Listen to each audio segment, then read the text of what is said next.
சாவகச்சேரி வைத்தியசாலை பிரச்சினைக்கு அதிபர் ரணில் எடுத்துள்ள முடிவு. யாழ்ப்பாணம் புங்குடுதீவில் வீட்டை எரித்து கொள்ளையிட்ட சம்பவத்தில் 2 கைது. கொக்குத்தொடுவாய் மனித புதைகுழியில் அடையாளம் காணப்பட்ட 7 மனித எச்சங்கள்.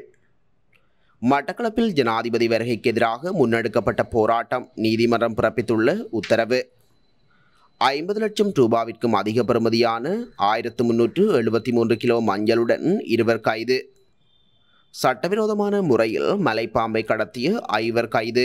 கிளப் வசந்த கொலை சம்பவம் தொடர்பில் வெளியான புதிய தகவல். மன்னாரிலிருந்து கொழும்பு நோக்கி கடத்தப்பட்ட கேரள கஞ்சா காவல்துறை சுற்றி வளைப்பு. சாவகச்சேரி ஆதார வைத்தியசாலையிலிருந்து எழுந்துள்ள பிரச்சினைகள் மனசாட்சிப்படி வேலை செய்பவர்களுக்கு சிக்கலை ஏற்படுத்தாது. தற்போது சாவகச்சேரி விடயத்தில் வடக்கின் குட்டி மாஃபியாவை காத்துக்கொள்ளும் புத்திசாலித்தனங்களும் பழிவாங்கல்களும் ஏற்படக்கூடும் என அறிகுறிகள் வெளிப்பட்டு கொண்டாலும் கொழும்பு அதிகார மையத்திலிருந்து இதற்கெதிரான சில அறிகுறிகள் வெளிப்பட தலைப்படுகின்றன. அந்த வகையில் அதிபர் ரணில் விக்ரமசிங்க தலைமையில் கூடிய ஸ்ரீலங்காவின் அமைச்சரவை கூட்டத்தில் சாவகச்சேரி ஆதார வைத்தியசாலையின் பிரச்சினைகள் குறித்தும் கலந்துரையாடப்பட்டுள்ளது. இந்த பிரச்சினைக்கு விசாரணை குழு ஒன்றை அமைத்து விசாரணை செய்வதெனவும் முடிவு செய்யப்பட்டுள்ளது.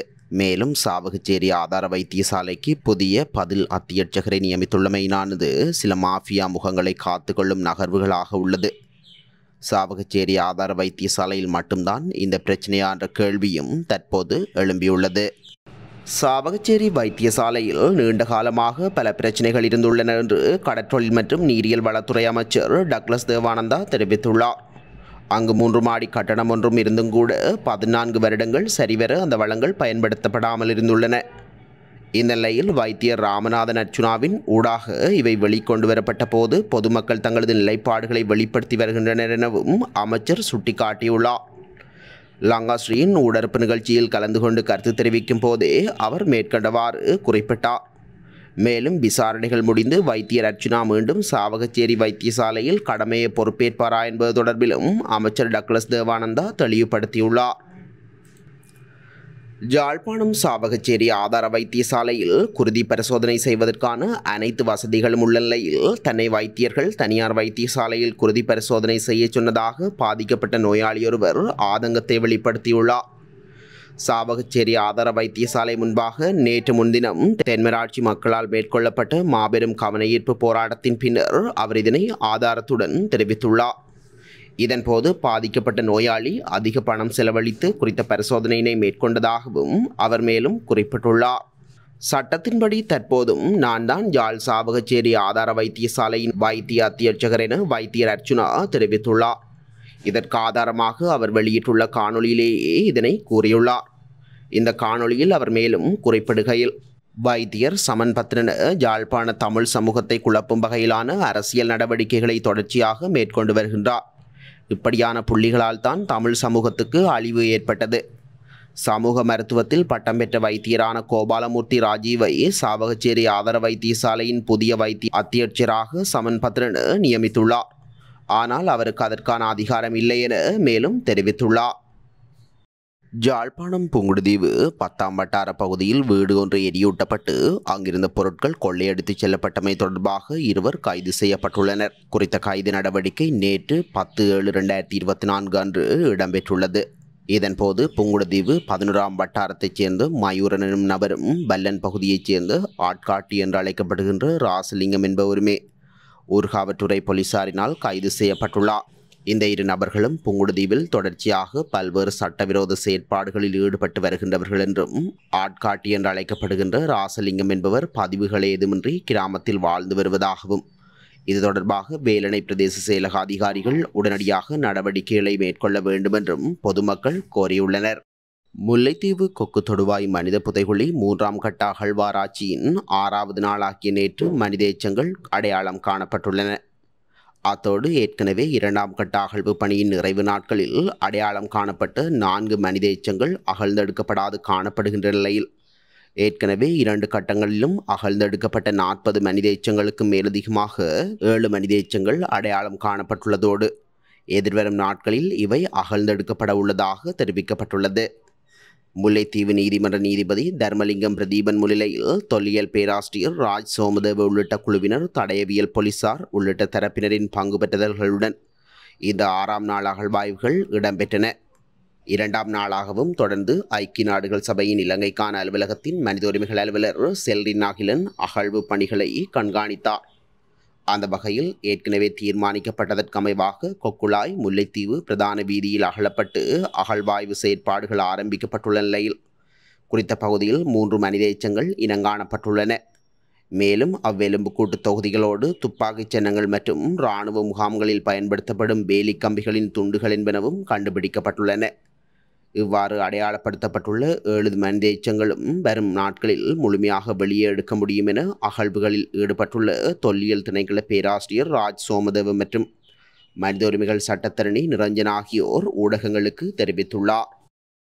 மட்டக்களப்பு மயிலத்தமடு மாதவனை பண்ணையாளர்களின் பிரச்சினை தொடர்பான நீதி கோரி ஆர்ப்பாட்டத்தில் ஈடுபட்டவர்கள் மற்றும் ஊடகவியலாளர்களுக்கு எதிரான வழக்கு மீண்டும் ஒத்திவைக்கப்பட்டுள்ளது. கடந்த அக்டோபர் 8ஆம் தேதி மட்டக்களப்பு செங்கலடி பகுதிக்கு ஜனாதிபதியின் வருகையின் போது கொம்மாந்துறை பகுதியில் மயிலத்தமடு மாதவனை மேய்ச்சல் திரை பிரச்சினைக்கு தீர்வு கோரி வீதியை மறித்து ஆர்ப்பாட்டத்தில் ஈடுபட்ட 30 பேருக்கு எதிரான வழக்கு விசாரணை நேற்று ஏறாவூர் சுற்றுலா நீதிமன்றத்தில் எடுத்துக்கொள்ளப்பட்டது. ஏறாவூர் சுற்றுலா நீதிமன்ற நீதிபதி மதுஜலா கேதீஸ்வரன் முன்னிலையில் இடம்பெற்ற வழக்கு விசாரணையானது எதிர்வரும் அக்டோபர் மாதம் 16ஆம் தேதி மீண்டும் ஒத்திவைக்கப்பட்டுள்ளது. வழக்கு விசாரணையின் போது வழக்கில் தொடர்புடைய அனைவரும் மன்றுக்கு சமூகம் அளிக்காமையினால் அடுத்த வழக்கில் தொடர்புடைய அனைவரையும் முன்னிலையாகும்படி நீதிபதி உத்தரவிட்டுள்ளார். இந்த ஆர்ப்பாட்டத்தில் முன்னாள் நாடாளுமன்ற உறுப்பினர்கள், பண்ணையாளர்கள், சிவில் சமூக செயற்பாட்டாளர்கள், காணாமலாக்கப்பட்டோர் சங்க உறுப்பினர்கள் மற்றும் 2 ஊடகவியலாளர்களுக்கு எதிராகவும் இந்த வழக்கு தாக்கல் செய்யப்பட்டுள்ளமை குறிப்பிடத்தக்கது. 50 லட்சம் ரூபாவிற்கும் அதிக பெறுமதியான 1373 கிலோ மஞ்சளுடன் 2 சந்தேக நபர்கள் கடற்படையினரால் கைது செய்யப்பட்டுள்ளனர். குறித்த கைது நடவடிக்கை நேற்று இடம்பெற்றுள்ளது. பள்ளிவாசல் பாடுவ கடற்பரப்பில் இந்த சுற்றிவளைப்பு மேற்கொள்ளப்பட்டதாக கடற்படையினர் தெரிவித்துள்ளனர். கைது செய்யப்பட்ட சந்தேக நபர்களுடன் மஞ்சள் கையிருப்பையும் புத்தளம் தலைமையக போலீசாரிடம் ஒப்படைக்க ஏற்பாடுகள் செய்யப்பட்டுள்ளன. இந்தியாவிலிருந்து சட்டவிரோதமாக கடல் மார்க்கமாக கொண்டுவரப்பட்ட இந்த மஞ்சள் சரக்கு பள்ளிவாசல் பாடுவ கடற்கரையில் குவிக்கப்பட்டுள்ளது. இந்த மஞ்சள் சரக்கு பள்ளிவாசல் பாடுவ கடற்கரையில் குவிக்கப்பட்டுள்ளது. லொரிகள் மூலம் பல்வேறு பகுதிகளுக்கு கொண்டு செல்ல தயாராகி வந்ததாக கூறப்படுவதுடன் வடமேற்கு கடற்படை கட்டளைக்குட்பட்ட தம்பவன்னி கடற்படை முகாமின் அதிகாரிகளினால் இந்த சுற்றி வளைப்பு மேற்கொள்ளப்பட்டுள்ளது. சட்டவிரோதமான முறையில் பறவைகள் மற்றும் ஊர்வனவற்றை கடல் மார்க்கமாக கடத்திச் செல்ல முயன்ற கடத்தல் கும்பலை இலங்கை கடற்படையினர் கைது செய்துள்ளனர். குறித்த கைது நடவடிக்கை கடந்த ஞாயிற்றுக்கிழமை இடம்பெற்றுள்ளது. தெற்கு கடலில் வழக்கமான ரோந்து பணியின் போது கடற்படை புலனாய்வு பிரிவினருக்கு கிடைத்த ரகசிய தகவல் ஒன்றின் அடிப்படையில் குறித்த இழுவை கடற்றொழில் படகினை சோதனைக்குட்படுத்தியுள்ளனர். இதன்போது கூண்டுகளில் அடைக்கப்பட்ட அரிய வகை பாம்பினங்கள் உள்ளிட்ட பல்வேறு வெளிநாட்டு பறவைகள் மற்றும் ஊர்வனவற்றை சட்டவிரோதமான முறையில் கொண்டுவரப்பட்டுள்ளமை தெரிய வந்துள்ளது. இவ்வாறு கைது செய்யப்பட்ட சந்தேக நபர்கள் ஐவரும் 34 முதல் 67 வயதுக்கு இடைப்பட்டவர்கள் எனவும் கொழும்பு, கொச்சிக்கடை மற்றும் நீர்கொழும்பு ஆகிய பகுதிகளைச் சேர்ந்தவர்கள் எனவும் கடற்படையினர் தெரிவித்துள்ளனர். மேலும் சட்டவிரோதமாக இழுவை கடற்றொழில் படகில் கொண்டுவரப்பட்ட விலங்குகளை பரிசோதித்த வனவிலங்கு பாதுகாப்பு திணைக்கள அதிகாரிகள் குறித்த விலங்குகள் இலங்கைக்கு சொந்தமானவை அல்ல என உறுதிப்படுத்தியுள்ளனர். இந்நிலையில் குறித்த விலங்குகள் வெளிநாடுகளிலிருந்து நாட்டிற்கு கொண்டு வருவதற்காக அல்லது இலங்கையூடாக வேறு ஒரு நாட்டிற்கு அனுப்புவதற்காக இவ்வாறு கடத்தப்பட்டிருக்கலாம் என தாம் சந்தேகிப்பதாக கடற்படையினர் குறிப்பிட்டுள்ளனர். அத்துடன் இவ்வாறு கைது செய்யப்பட்ட சந்தேக நபர்கள் ஐவரும் கடற்றொழில் படகு மற்றும் பறவைகள் ஊர்வன என்பன மேலதிகமாக சட்ட நடவடிக்கைகளுக்காக ஹிக்கடுவ வனவிலங்கு பாதுகாப்பு திணைக்களத்திடம் ஒப்படைக்கப்பட்டுள்ளதாகவும் கடற்படையினர் கூறியுள்ளனர். கிளப் வசந்த என்று அழைக்கப்படும் சுரேந்திர வசந்த பிரேராவின் கொலை சம்பவம் தொடர்பில் போலீஸ் விசாரணையில் மற்றொரு தகவல் வெளியாகியுள்ளது. பச்சை குத்தும் நிலையத்தை ஆரம்பிப்பதற்காக அதன் உரிமையாளர் துபாயின் ஒரு வங்கி கணக்கிலிருந்து 1 மில்லியன் ரூபாவை பாதாள உலக நபர்களிடம் பணம் பெற்றுள்ளமை விசாரணைகளிலிருந்து தெரிய வந்துள்ளது. இதனை அடுத்து அவர் உட்பட 6 பேர் கைது செய்யப்பட்டுள்ளதோடு அவர்களை எதிர்வரும் ஜூலை 22ஆம் தேதி வரை விளக்கமறியலில் வைக்குமாறு கடுவெல நீதிவான் நீதிமன்றம் உத்தரவிட்டுள்ளது. மன்னார் பேசாலை பகுதியிலிருந்து கொழும்பு நோக்கி கடத்தப்பட்ட 28 கிலோ 760 கிராம் கேரள கஞ்சா வவுனியா தலைமை காவல்துறையினரால் மீட்கப்பட்டுள்ளதுடன் 2 கைது செய்யப்பட்டுள்ளனர். குறித்த சம்பவம் நேற்று அதிகாலை 1 மணியளவில் இடம்பெற்றுள்ளது.